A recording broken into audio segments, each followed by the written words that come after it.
2024-এর জুলাই বৈষম্য বিরোধী ছাত্র আন্দোলনে উত্তাল সারা দেশ। ছাত্রদের সঙ্গে যুক্ত হয় সব শ্রেণী পেশার মানুষ। তাদের দমনে বেপরোয়া হয়ে ওঠে স্বৈরশাসকের অনুগত আইনশৃঙ্খলা বাহিনী। বর্বর নির্যাতন আর গুলিতে আন্দোলন দমাতে না পেরে রাজধানীর বাসায় বাসায় ও মেসে সহিংস তল্লাশিতে পুলিশ। তাদের সঙ্গে যোগ দেয় পতিত সরকারের ছাত্র ও যুব সংগঠন। এ যেন আরেক একাত্তর।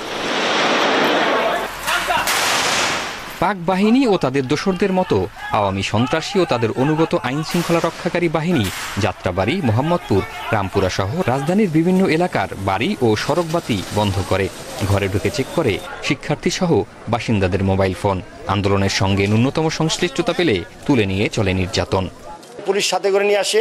ওই পুলিশ ধাওয়াত দিয়ে এখানে ঢুকে তো নিরীহ এক আমার পাশের ভাড়াটিয়া, আমার গেটের সামনে আমার পাশের ভাড়াটিয়াকে সে গুলি করে।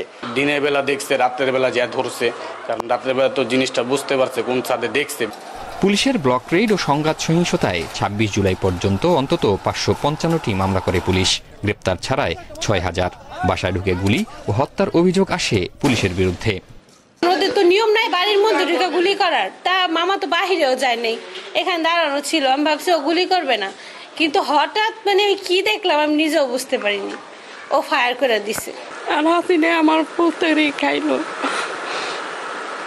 এত কষ্ট করে পাইলা এতদিন মাইটাতে তাই যান।